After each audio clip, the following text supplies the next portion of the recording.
Dan bercakap lanjut berhubung dengan perkara ini, saya nak terus saja menerusi talian telefon ketiga ini, Dr. Muhammad Farhan Rusli yang merupakan pakar kesihatan awam. Assalamualaikum doktor. Waalaikumsalam, Ihsan, apa khabar? Ya, baik doktor, dan juga pertama sekali doktor, untuk kita melihat kepada perkembangan semasa ini. Setiap waktu kita melihat kepada perkembangan-perkembangan baharu, terutamanya berkaitan dengan vaksinasi. Dan doktor melihat kepada pemberian dos ketiga vaksin COVID-19, terutamanya kepada kelompok ataupun penjajaran dan juga pengkelasannya bagaimana yang perlu dilaksanakan dalam tempoh dan juga keadaan semasa.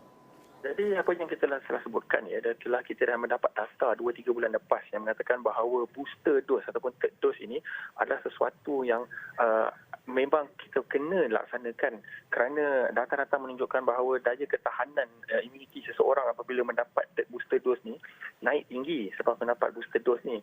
Dan kita telah mensarankan kerajaan pusat dan juga Kementerian Kesihatan Malaysia untuk memastikan bahawa mereka membeli dan juga menempah dos vaksinasi sekarang kerana kita tidak mahu lagi ketinggalan seperti pusingan pertama di mana kita lambat untuk menempah dan pengendalian booster ini mungkin terjejas kerana kita tahu daripada data booster dos ini adalah memang disarankan. Mhm. Dan juga doktor, mungkin untuk yang pertama dan juga langkah pertama ini adalah untuk memberikan dos ketiga ini kepada mereka yang berisiko tinggi, terutamanya melibatkan warga emas, mereka yang mempunyai masalah kesihatan lain, dan juga selepas itu mungkin boleh dipanjangkan ataupun boleh dilanjutkan lagi. Doktor melihat perkara ini bagaimana untuk melaksanakan di peringkat awal? Jadi di peringkat awal sebenarnya kita harus tengok dalam apakah jenis vaksinasi yang telah diberikan untuk dos pertama dan dos kedua. Hmm. Sebenarnya bila kita tengok dalam breakthrough cases ataupun kes positif COVID ataupun kematian daripada COVID kepada mereka yang telah divaksinasi, kita nampak ada peningkatan kes-kes ini terutamanya di kalangan penerima Sinovac.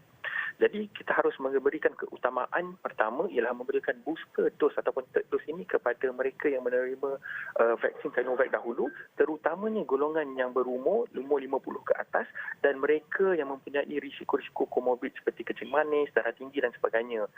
Kepada kita punya barisan harapan juga kepada mereka yang telah menerima Sinovac, mereka harus diberikan booster dose shot juga. Tetapi kita tidak boleh melupakan kerana AstraZeneca dan juga Pfizer juga ada mengusulkan bahawa booster dose ini perlu diberikan juga. Tetapi mereka boleh menunggu seketika sementara kita memberikan booster kepada mereka yang telah menerima Sinovac ini. Jadi cara pemberian dia kita kena memberikan mengikutkan kategori data yang telah kita dapat 3-4 bulan ni dan tengok dalam siapa yang kena positif tu dan kes kematian tu, mereka yang dah penuh vaksinasi, golongan itu yang patut divaksinasi dahulu dan lepas itu kita turun ke bawah. Mhm.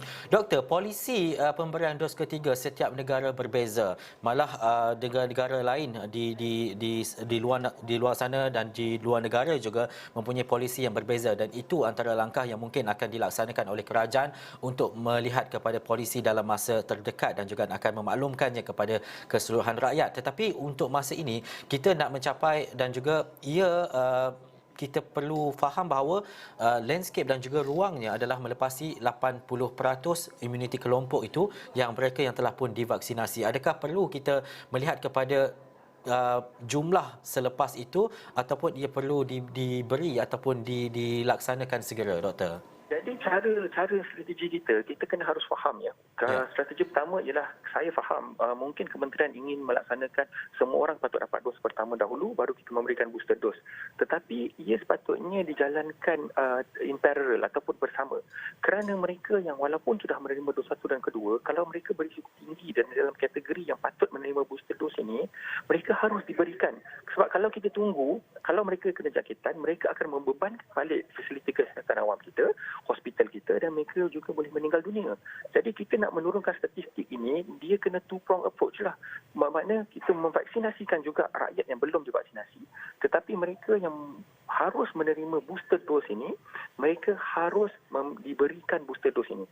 Dan walaupun agenda ataupun cara nak memberikan booster dose ini daripada negara ke negara lain adalah berbeza, kita harus berpandukan data dan sains. Di mana kita menggunakan data dan sains yang diberikan ini kerana itu tidak berubah. Ya, negara mungkin berubah polisi, tetapi data dan sains itu tidak berubah. Jadi kita menggunakan apakah yang terbaik untuk kombinasi booster vaksin yang terbaik untuk kepentingan rakyat. Itu yang penting sebenarnya. Doktor, dan lain sekali, booster vaksin, bagaimana antara kesan dan juga impak dalam jangka masa pendek ataupun selepas ini kita melihat kepada mungkin penurunan kes yang ketara ataupun berlakunya kes-kes kritikal seperti di kategori 4 dan juga 5 mungkin berkurangan secara drastik, doktor? Okey, apa yang saya boleh berikan ialah saya tidak boleh memberikan jaminan kepada sesuatu yang saya tidak tahu. Ya. Tetapi saya boleh memberikan pandangan daripada data yang telah diperolehi, iaitu bahawa negara-negara yang telah meletakkan ataupun menggunakan booster dose ini, mereka telah mendapat penurunan kes yang agak drastik dan telah selepas mereka memantau pesakit-pesakit yang menerima booster dose ini, antibody yang telah dibuat oleh badan yang menerima booster dose ini adalah 4 kali ganda lebih tinggi daripada sebelum dia menerima booster dose ini. Jadi di situ kita boleh nampak dia boleh menurunkan jangkitan tersebut. Tetapi kita harus ingat, data dan sains ini adalah sesuatu yang sangat dinamik. Ada kemungkinan kita mungkin kena mengambil vaksin ini mungkin setiap tahun ataupun mungkin setiap 6 bulan ataupun mungkin setiap 2 tahun. Kerana jawapan ini kita tidak boleh memberikan kerana data itu masih lagi baru dan kita masih lagi tengah belajar apakah efek-efek untuk kita berikan dan berapa lamakah daya tahanan ini di dalam seseorang yang menerima booster dose ini.